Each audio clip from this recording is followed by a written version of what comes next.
Hi guys, we are going to start graphing sines and cosines. Right now this would be a good thing to pause and take a picture of because I'm going to be using this terminology and these concepts as we go. And you can see that right here my sine and my cosine have a very similar beginning format, and we're just going to take it from here. So the first thing I'm going to do is establish what the parent function looks like for both sine and cosine. Because basically we're using a parent function concept for all of the graphs that we do. And there's a 1, 2, 3, 4 steps right here. Has it been amplified? Has it been flipped? That has to do with the a value in the problem. What is the period? How big are the increments? That has to do with the b part of the formula there for sine and cosine. So, like I said, take a picture of this. This is the outline, the overview. Let's begin. I'm going to start by graphing just a regular old sine graph. So, y equals 1 sine 1x. Now the thing is normally they don't write the ones in, neither will I, but I wanted you to see that my value here, if I take the absolute value of that number, that guy is called my amplitude. And that amplitude will tell me how high and how low my graph will go. That means when I sketch this graph, it will have a height of 1 and a depth of -1. That's what it means. Do you also notice how I took the absolute value of that number? See, the amplitude is a positive thing. It goes this high or this low. But some graphs are flipped. If something has been flipped, guess what? You're going to see a good old negative in front. But since we're not flipping this, I'm not going to leave that there. But the other thing is, you'll notice I drew my coordinate system so I have room on both sides. Well, the very first set of problems, they're going to ask us to graph over the interval -2 pi to regular 2 pi. That's what the instructions will say. So what they're going to do is they're going to have me graphing some of my information on this side. They're going to have me graph some of my information on that side. Just so you know, that's fine. That's totally common thing to do. But what's going to result is you'll see 2 periods of this function. Now let's talk about period. This number here is my b value. This guy will adjust my period. So this adjusts my period on this function. And period is always determined by 2 pi divided by b. In this case, they give me a 1. So guess what? My period is 2 pi. What that means is this graph is going to do its thing, start to finish, at 2 pi. That is the normal standard period for this function. So, you take the period times 1/4, always 1/4 because you break it into quadrantals.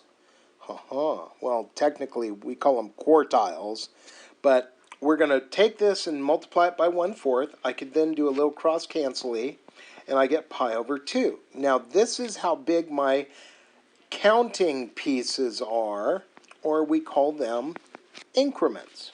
So I'm going to say 1 pi half, 2 pi halves, 3 pi halves, 4 pi halves.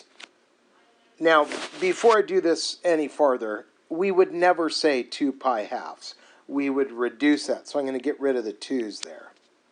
And 3 pi halves is legit, but we would never say 4 pi halves. We would just call that thing 2 pi. So that's what they mean by you're going to graph to 2 pi. But going backwards, guess what? They want me to do on the negative side. Negative pi halves, -1 pi, negative 3 pi halves, negative 2 pi. So what's going to happen is you're going to see, I'm going to graph one period of this function from here to here. I'm going to graph it on the positive side of the x-axis. And then I'm going to graph the other side over here. I'm going to graph one period on the negative side. And that's how the answer key is written in the book also.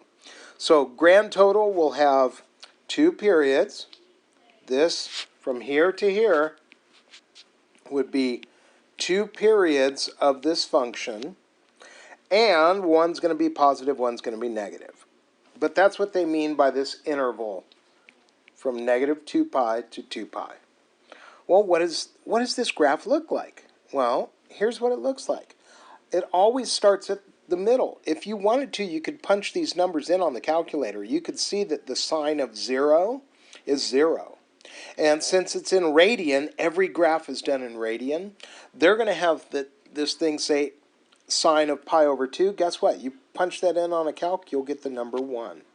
You punch in sine of pi, you'll get 0. Sine of 3 pi halves is negative 1.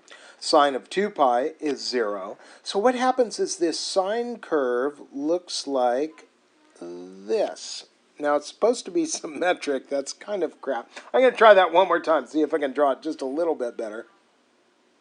Oh my gosh. Nah. One more time. One more time. Oh man. I should have left the first one. Oh my god. Here, I'm going to try drawing it backwards. Maybe that'll help. Okay, that's not... You know what? That's as good as it's going to look. So, going the other way, it repeats the pattern. If I wanted to, I could punch in the sine of negative pi halves. It'll tell me negative 1. Sine of negative pi, it'll say 0. Sine of negative 3 pi halves, I'd get negative, etc., etc. So what's going to happen is it repeats this pattern. Oh, that was way better that time. Much better. Look at the left side. That's how the right side should look.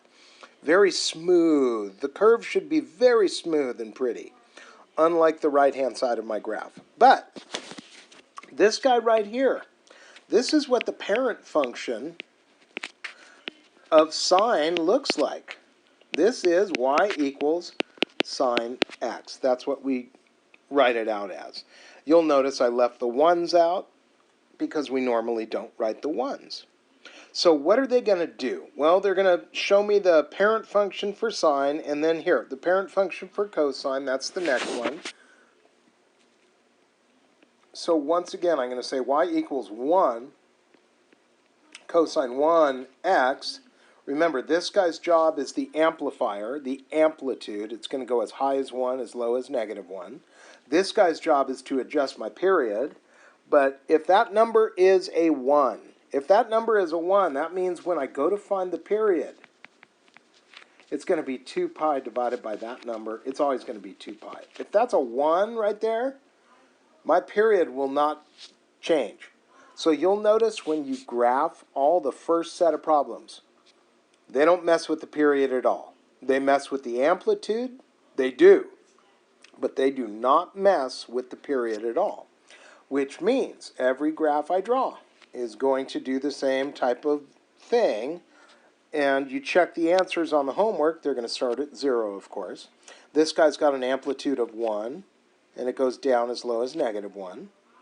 The period means it'll do its whole thing between 0 and 2 pi.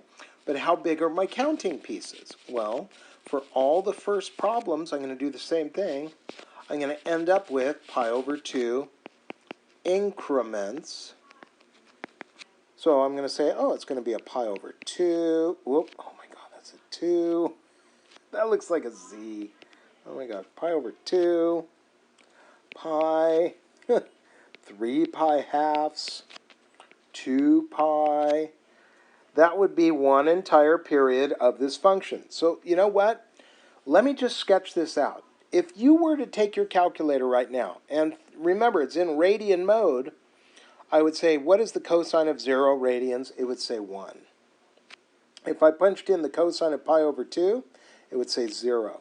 Cosine of pi, it would say negative 1, etc., etc. So you're going to hear me say this a lot. When you sketch sine, it always starts on the line. But when you sketch cosine, it starts above the line. So it goes above the line, on the line, below the line, back on the line, above the line. So that is one period. That is a standard one period of cosine graph. But what are they going to ask you to do in the book? They're going to say graph half of it on the positive side, graph half of it on the negative side. So let's just sketch this out quick. And we got one more in this section, then we'll do the next section. But it starts above the line, right? Then it goes on the line, below the line, back on the line, above the line. So it just repeats the same pattern. Sine, cosine, they are wave functions. So they just go, they don't go randomly. They go, that kind of thing. That's what they look like. I want to do that one more time because I like the sound effect. That's what it does. It's a wave function. But my wave that I just sketched was very crummy. This right here is a good look at the parent function of y equals cosine x. That's what it will look like over an interval of negative 2 pi to 2 pi. All right.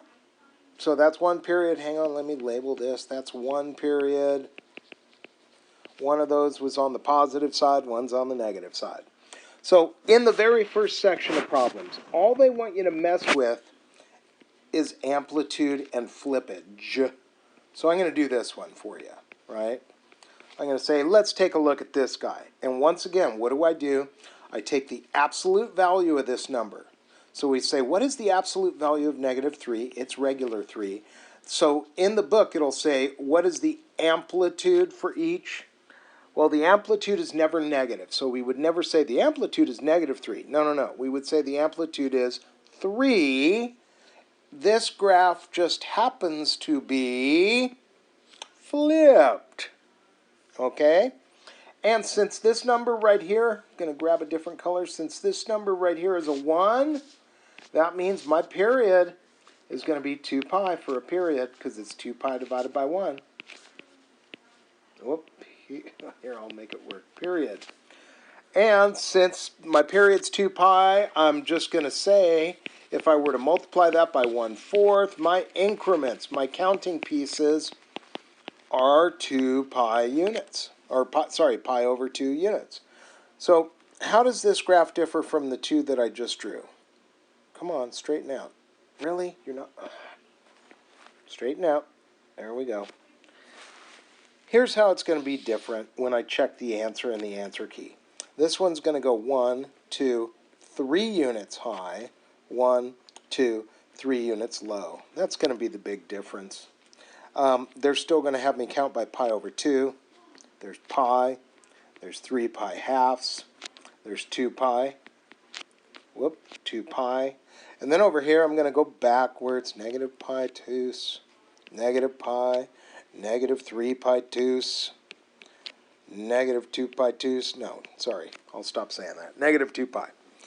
But since it's been flipped, let's examine this. I'm going to scroll up a little bit here. Remember, the parent function for cosine x, it always starts above the line, not if it's flipped. If it's been flipped, it's going to start below the line. So instead of above the line, it's below the line. So I go below it, on it, above it, back on it, below it.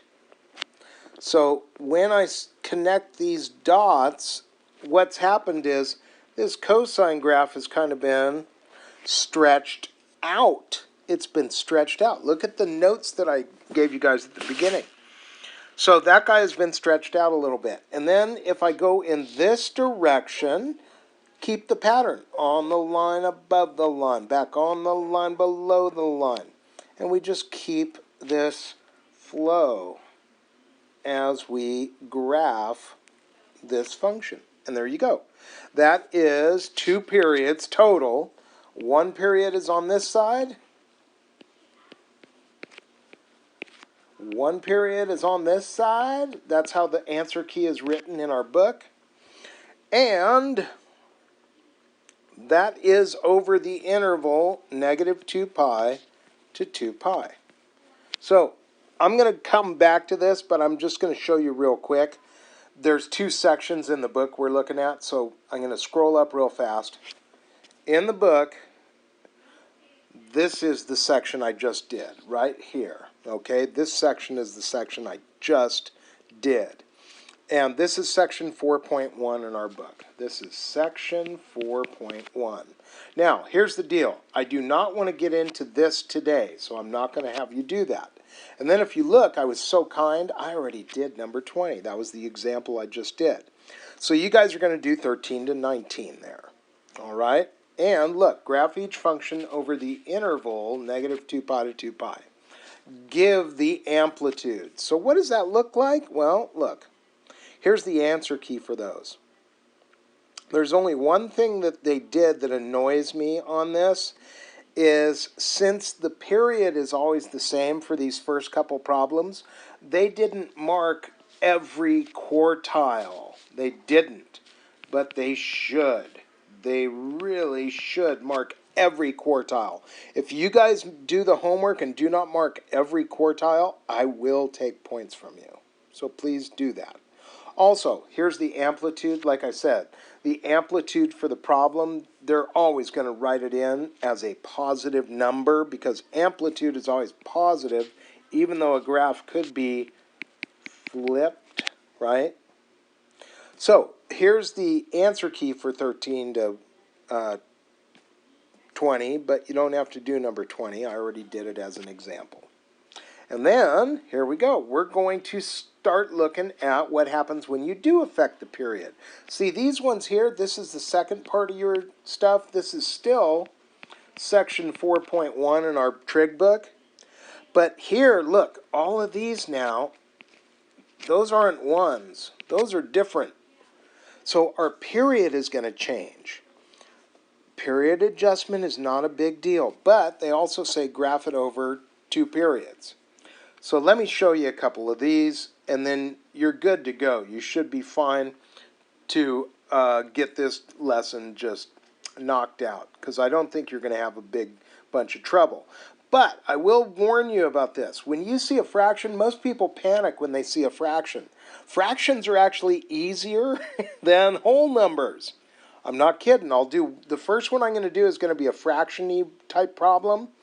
And then the second one I'm going to do is going to be a whole number. You'll see the ones with fractions are actually easier. So here we go. I'm going to do one with a fraction. Whoop, let me get down there. So here's where we left off. I would like to do this example right here. I'm going to kill 2 birds, 1 stone. I'm going to amplify this, but I'm also going to period adjust it. So, look at my graph. This is going to be my amplitude adjustment. So when I sketch this graph, it's going to go as high as 2, and it's going to go as low as -2. I'm still going to have some increment adjustment. I'm still going to have increments here. I will. But you know what? This is not a 1 this time. So I'm going to have to do my period is based on 2 pi divided by b. Now, 2 pi divided by 1/2 is the same thing as 2 pi divided by 1/2, which is flip and multiply. Guess what? Your period here is 4 pi. So 4 pi times 1/4 gives you pi increments, meaning your graph is going to start at 0 and then go 1 pi, 2 pi, 3 pi, 4 pi, stop. That's where I stop. I stop at 4 pi. My period, this graph will do its thing between 0 and 4 pi. So if I were to sketch it, I would say it hasn't been flipped. It is a cosine graph, so it's going to start above the line. Then it's going to go on the line. Then it goes below the line, back on the line, above the line. Cool rhythm. And then I'm going to just connect these dots with a smooth curve, try and do it the best I can. And right there, that's one period of this function. Okay? But the book is going to ask us for 2 periods. They do. So the book did this. They graphed one on the positive side, and then they worked backwards. They did one on the negative side, which is fine. It's not wrong. It's not wrong. But always sketch one period completely first, and then go back and sketch in your other period. Sometimes the book will ask for 2 periods. Sometimes it only asks you for 1 period. And I can tell you right now, when I give you the test on this section, I will specify. I'll say graph this over 1 period, graph this over 2 periods. And if you graph 7 periods or something, I will totally mark you wrong. I need you to understand the vocabulary involved in this process. So, let's go for one more. That one had a fraction in it. Let's do one that doesn't have a fraction in it. So let's do something like this. Y equals negative sine 3x. And that's a whole number, and that's a negative 1. But that does not mean my amplitude is negative. My amplitude is always the absolute value of that. So they say my amplitude here would be 1 unit. So I go up 1, I go down 1. 0 in the middle. But this thing does tell me that I am going to flip my graph. That's what that guy means. But let's find my period. My period would be 2 pi divided by 3. Hey, guess what? I just took a shortcut there. I didn't write out all the fancy stuff. I just said, hey, if this is my b value, then that's my period right there. So it's going to start at 0. It's going to go boom, boom, boom, stop at 2 pi thirds. That's what's going to happen. How big are my counting pieces?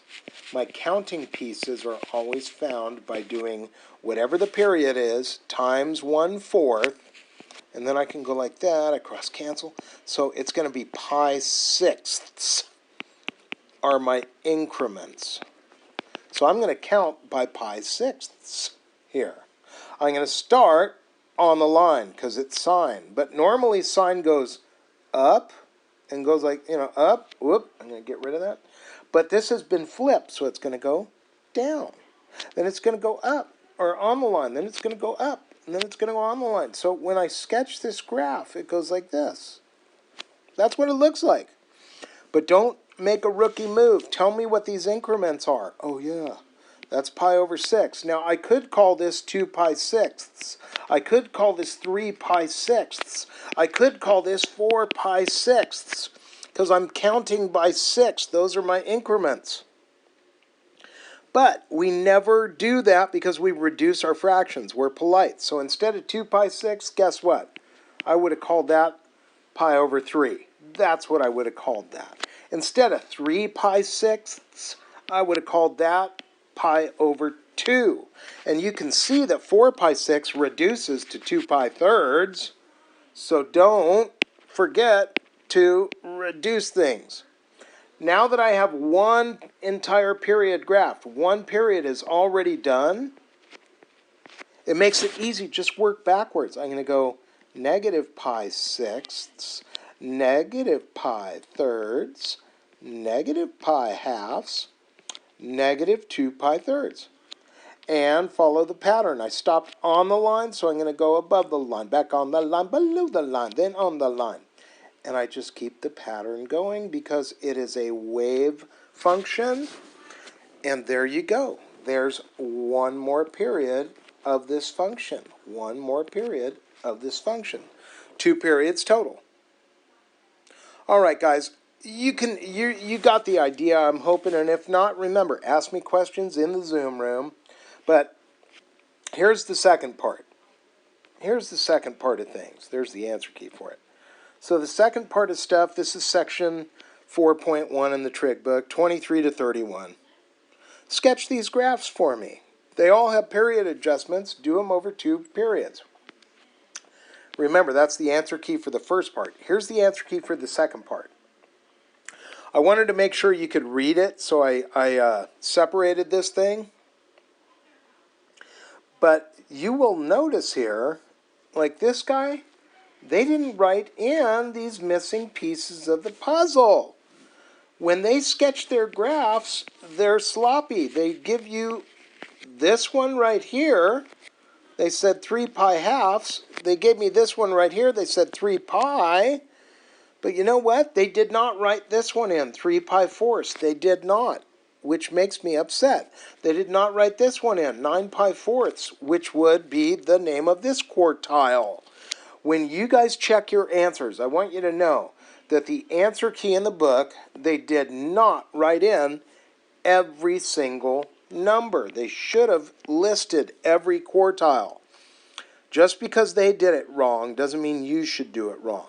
Give me every piece of the puzzle, every quarter. Show me your increments. Okay, and then scroll down. There's the end of that one. Take a picture of it. You can check your work then. Other than the quartile thing, they did everything else nice, but don't develop a bad habit. Develop a good habit.